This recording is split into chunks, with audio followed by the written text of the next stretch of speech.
Qaribun. Aku itu dekat. Maksudnya, nggak mungkin aku nggak dengar doa kalian. Begitu kita berdoa, kita pikir, Allah dengar nggak ya? Jangan-jangan kok doa saya belum diijabah, kayaknya Allah nggak dengar yang kemarin, saya harus keraskan lagi suara saya. Nggak, inni qarib. Arti inni qarib, aku itu dengar banget apa yang kamu ucapkan. Nggak usah diucapkan, di dalam hati aja Allah udah dengar. Siapa yang pernah berdoa di dalam hati terus langsung Allah ijabah? Rasulullah. Coba teman-teman buka awal juz kedua.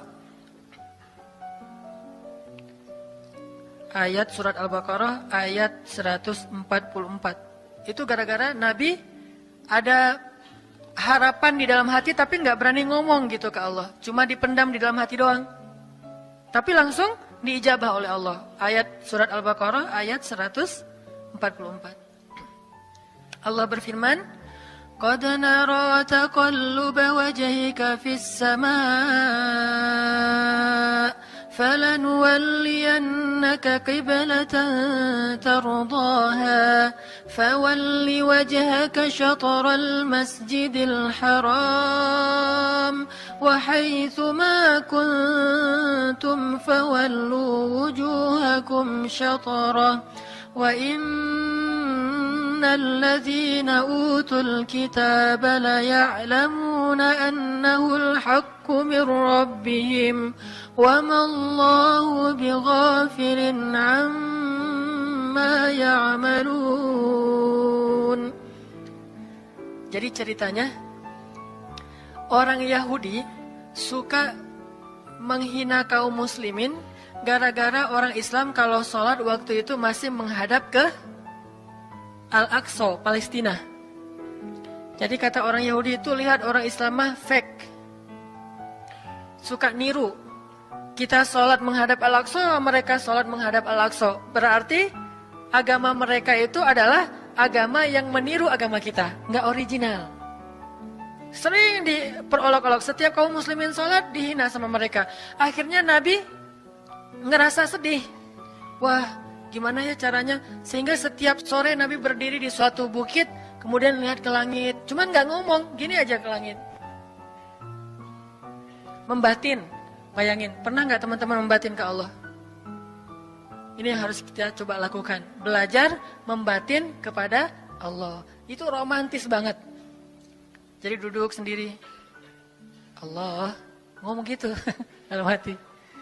Dan yakinlah ini qarib, Allah tuh dengerin. Jangan pikir saya kayak ngomong sendiri, kayak orang kurang waras. Enggak, Allah itu mendengar. Jadi kita batin aja sama Allah, ngomong dalam hati. Ya Allah, saya tuh lagi gini, ada masalah. Ngomong dalam hati kita. Please Allah, please gitu ya.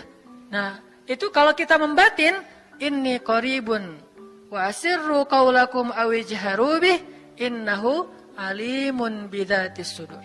Jadi Nabi nggak enak mau ngomong, ya Allah tolong dong pindahin kiblat dari Masjidil Aqsa ke Masjidil Haram. Soalnya daripada dikata-katain melulu sama orang Yahudi, mau ngomong kayak gitu tuh nggak enak sama Allah. Malu Rasul ke Allah. Masa kiblat aja minta dipindahin. Akhirnya Nabi cuma ngelihat ke langit aja tiap hari. Udah selesai pulang. Besok lihat lagi ke langit. Turunlah ayat ini. Sesungguhnya kami telah melihat bagaimana kamu selalu menengadahkan wajahmu ke langit. Maka kami palingkan kiblat ke arah yang kamu sukai. Coba lihat. Turun wahyu untuk merespon doa Nabi yang bahkan belum diverbalkan. Belum diucapkan dengan kata-kata tapi Allah udah ngerespon. Ini kan keajaiban doa nih.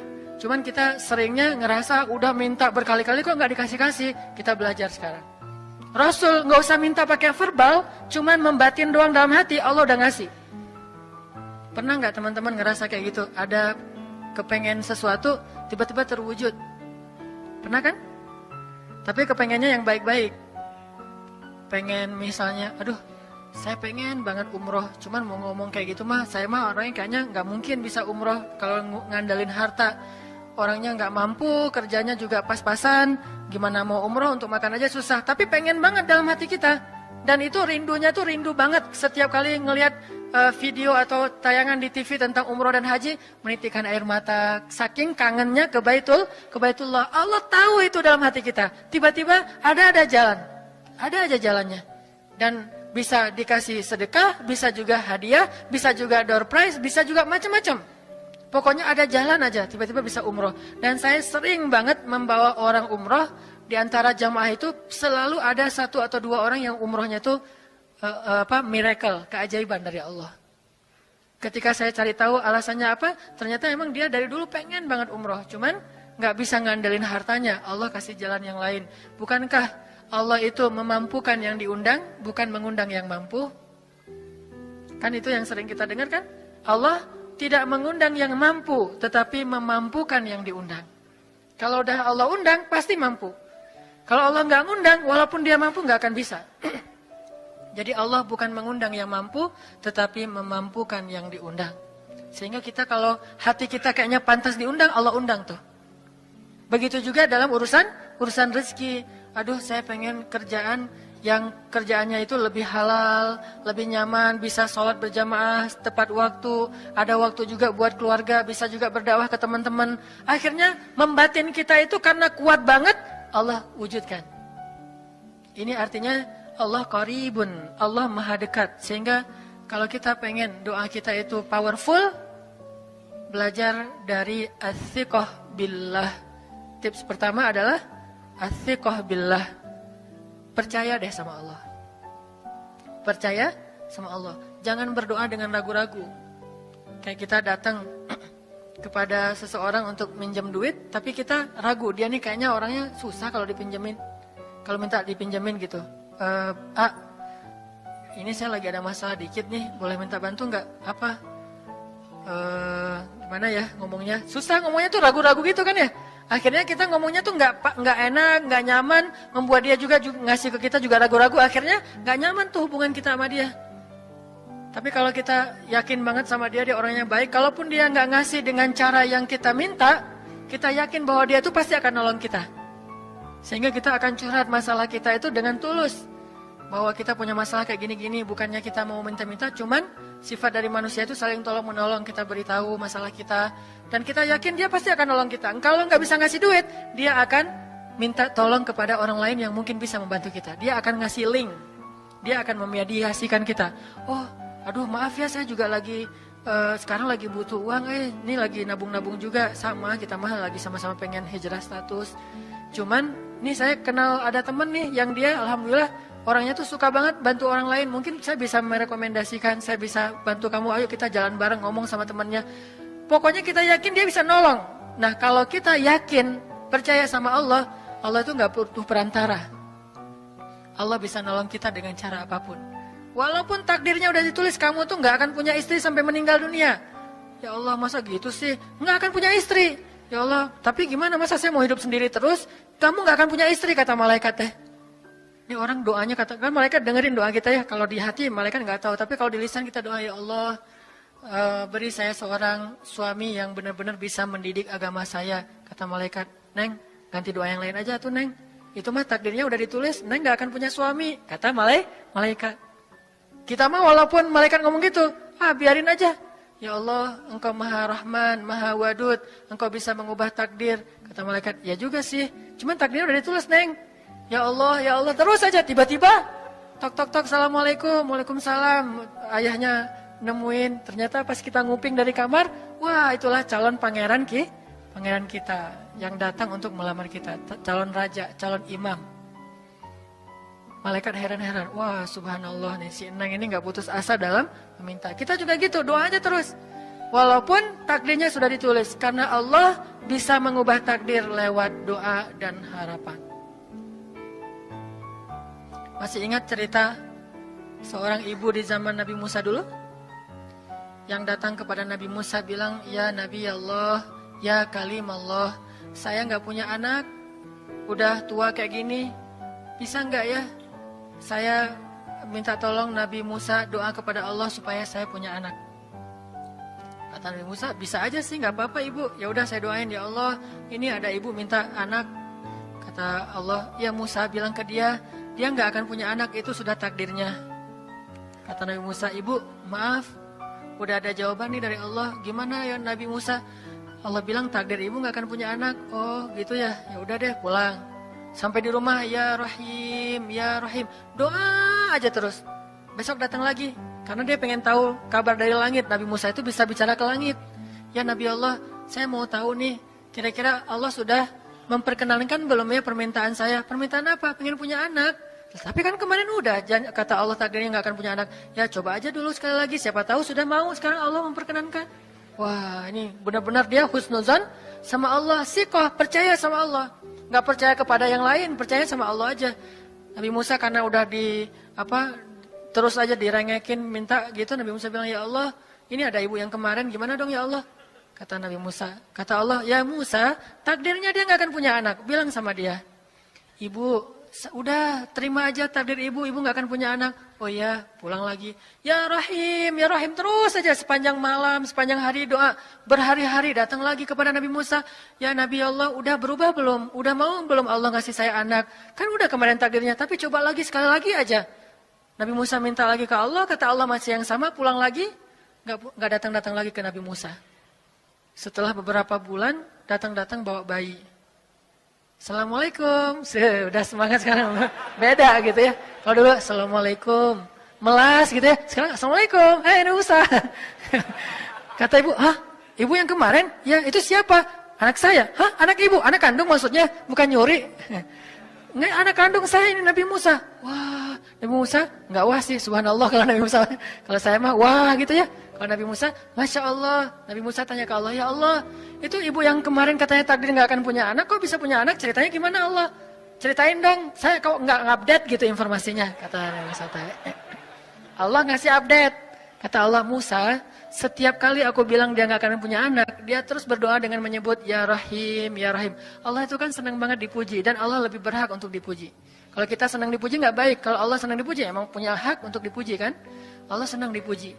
Dia bilang Ya Rahim, kamu bilang nggak akan punya anak, dia bilang Ya Rahim, terus saja berharap. Wahai Musa, sesungguhnya rahmatku mendahului takdir.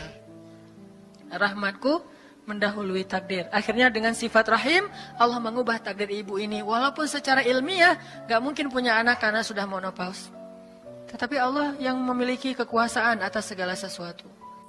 Nah, tips pertama adalah, kalau kita pengen doanya powerful, melahirkan mukjizat dan keajaiban, adalah as-siqah billah. Harus percaya sama Allah. Pertama, percaya bahwa Allah subhanahu wa ta'ala itu maha kuasa mengubah apapun yang dia kehendaki. Apa yang Allah ingin, Masya Allah, kan pasti terjadi. Wa man lam yasha, lam yakun. Kalau Allah nggak pengen, nggak akan terjadi. Jangan suuzon sama Allah terus bilang, nggak enak banyak minta, amal saya sedikit, mending saya beramal aja nggak usah banyak minta. Jangan memperlakukan Allah seperti kita memperlakukan makhluk. Orang kalau kita banyak minta, dia akan kesulitan. Lama-lama dia akan merasa terganggu. Tapi Allah kalau nggak diminta, dia marah. Manusia kalau kita minta banyak-banyak, dia marah. Allah kalau kita nggak minta, dia malah marah. Masya Allah ya, luar biasa. Allah tuh senang banget kalau hambanya meminta. Sehingga di antara hamba yang paling Allah cintai, di antara hamba-hambanya, hamba yang paling banyak menengadahkan wajah dan telapak tangannya. Ilahi, ilahi. Minta sama Allah, Allah tuh suka banget diminta. Orang yang suka meminta itu bahasa Arabnya awwahun. Inna Ibrahim la'awwahun halim. Ibrahim itu hamba yang awwahun halimun. Awwah, halim. Halim itu artinya menahan amarah. Awwah, da'a. Da'a artinya banyak berdoa. Kalau da' itu berdoa. Kalau da'a, senang banget doa. Ada masalah dikit, ilahi, Rabbi, ngadu aja ke Allah, manja gitu. Dan Allah tuh senang banget dengan hamba yang kayak gitu. Sehingga sampai Nabi mengatakan, mintalah kepada Allah walaupun cuman garam. Garam aja minta ke Allah. Sepele banget masalah kita. Ya Allah, mudah-mudahan nanti nggak macet ya. Minta sama Allah. Kok macet ya Allah? Ya biar kita sabar. Udah tahu jam macet berangkatnya telat gitu ya. Jangan salahin Allah. Tapi minta, bilang, biasakan kita tuh komunikasi sama Allah dengan manja. Ya Allah, mudah-mudahan saya bisa jawab ujiannya. Udah belajar sih ya Allah, cuma nggak tahu kan semuanya di tanganmu. Minta ke Allah. Bismillahirrahmanirrahim. Makan ya Allah, ini rezeki darimu. Makasih ya. Makan. Kalau bahasa lainnya makasih, alhamdulillah. lillah. Alhamdulillahilladzi at'amani hadza wa razaqanihi min ghairi haulin minni wala quwwah. Hafal tuh? Kalau nggak hafal, udah aja bismillah lah. Alhamdulillah gitu. Bismillah ya Allah, Masya Allah ini rezeki darimu. Udah selesai makan, udah sendawa gitu. Alhamdulillah, Allah baik banget. Ngomong sama Allah, sering-sering komunikasi sama Allah. Dan Allah itu, wa huwa ma'akum aina ma kuntum. Dia bersama kalian dimanapun kalian berada. Bersama ya, bukan ada. Kalau ada itu beda. Allah di mana-mana itu beda. Tapi Allah bersama kalian itu artinya Allah melihat, Allah mendengar, Allah menyaksikan, Allah mencatat, Allah maha menilai bersama kita. Kalau ada, dia bertempat. Sehingga nanti kalau ada anak bilang, "Mah, Allah di mana?" Allah ada di mana-mana, Dek. Ntar dia malah karena cerdas, kalau gitu di WC juga ada, kan nggak boleh kan? Ini jawaban yang keliru, kurang filsafat. Allah itu bukan ada di mana-mana. Allah bersama kita dimanapun kita berada. Itu beda. Kalau bersama, ma'iyah, artinya Allah melihat, menyaksikan, mendengar, menghargai, dan terus memelihara dimanapun. Sehingga nggak usah khawatir bahwa ini mah nggak di masjid, nggak apa-apa. Selama bukan di tempat yang najis, seperti di kamar mandi atau di mana yang tempat-tempat yang nggak boleh, kita itu mah nggak. Tapi yang di tempat yang umum, di pasar, di jalan, lagi di kendaraan, di dalam masjid, di luar masjid, Allah, Ilahi, Rabbi. Kalau perlu lebih manja lagi, pakai irama dikit. Allah, gitu. Kayak orang manggil temennya gitu. Atau kita miss call Allah dulu. Ya Allah, udah nggak ngomong apa-apa. Itu miss call. Miss call Allah. Ngapain miss call? Caper, kangen sama Allah. Allah, gitu lagi. Itu zikir kan? Allah, kata Allah, ada apa hambaku? Allah lagi, terus saja Allah. Di miss call berkali-kali, pas Allah buka, wah 100 miss call. Allah 100 kali zikir. Udah 100 kali miss call, Allah yang telepon balik. Ada apa hambaku? Wah, ditelepon sama Allah. Lewat kejadian-kejadian hidup, tiba-tiba ada kejutan dari Allah. Langsung bilang sama Allah, thanks Allah. Kan romantis tuh sama Allah. Jangan cuma sama cewek doang bilang thanks, segala macam bahasa-bahasa yang keren. Sama Allah juga harus keren. Tapi setelah thanks, alhamdulillah, karena itu yang paling baik. Intinya harus percaya sama Allah. Allah tuh senang banget didoain, kita berdoa kepadanya gitu. Allah tuh senang. Terus makna percaya sama Allah juga, kita percaya bahwa Allah itu nggak akan ngecewain orang yang berdoa. Ujibu da'watad da'i idza da'an. Aku pasti mengijabah doa hamba-hamba yang berdoa kepadaku. Enggak usah khawatir, pasti diijabah. Tapi kok masih belum aja Ustaz? Nah, kita harus belajar apa itu makna diijabah. Jangan-jangan Allah udah mengijabah, kita nggak ngerti. Kayak ada analogi tentang orang yang tenggelam, terus dia meninggal sambil menuduh Allah, Allah kok nggak nolong saya? Bukankah aku sudah mengirim pelampung? Jadi pelampung itu cara Allah menolong kita. Kita berharap ditolongnya tiba-tiba selamat aja di pantai. Nggak kayak gitu. Allah punya cara. Sehingga kita harus belajar memahami maksud Allah. Allah maksudnya apa? Di antara cara Allah mengijabah, kata para ulama, satu, Allah mengijabah persis seperti yang kita minta. Dua, Allah mengijabah yang lebih baik dari yang kita minta. Yang ketiga, Allah kalau nggak ngasih persis, ngasih yang lebih baik, dikasih di akhirat. Bahkan itu lebih keren daripada di dunia. Kok di akhirat sih? Ntar dulu. Akhirat itu jaraknya nggak jauh dengan kita. Cuma 60 tahun. 60 tahun tuh cepet banget loh. Sekarang rata-rata usianya berapa? Bahaya kalau nanya usia. Kalau saya udah setengah, udah 30-an tahun. Teman-teman pasti masih 17 ya. Angkat tangan yang 17. Nggak ada. Di bawah 20 tahun, di bawah 20 tahun. Yang di atas 40. Nggak berani angkat tangan, ada sih. Artinya waktu 60 tahun itu nggak lama, sebentar doang. Jadi analoginya gini. Kita lagi kuliah, pengen nikah. Terus kita naksir sama seorang cewek cantik banget. Dan saking cantiknya sampai kita cuma bisa bermimpi. Wah, saking cantiknya kayaknya nggak mungkin banget buat kita. Tiba-tiba ayahnya bilang, "Dek, kamu senang sama anak saya?" Yang mana Pak? Masih nanya yang mana? Takutnya yang tadi kebalik. Ini yang lagi Yang lagi kuliah yang namanya si Fulana misalnya. Sebutlah namanya Nisa apa gitu ya. Terus dia bilang, boleh Bapak setuju kamu nikah sama anak saya, tapi ditunda dulu sampai kamu lulus kuliah. Kita senang nggak tuh? Sampai lulus kuliah, nggak apa-apa. Masa kita bilang, nggak mau Pak kalau lulus kuliah, mending nggak usah deh. Saya mau yang sekarang. Pasti nggak gitu kan? Karena kita tahu ini cantik banget, keren banget, soleha banget, idola banyak cowok-cowok di kampus, dikasih buat kita. Syaratnya cuma satu, tunggu lulus kuliah 4 tahun lagi. Pasti kita akan sabar banget menanti itu. Nggak mungkin kita bilang, Pak, Bapak kalau nawar yang serius dong. 4 tahun mah lama tuh Pak.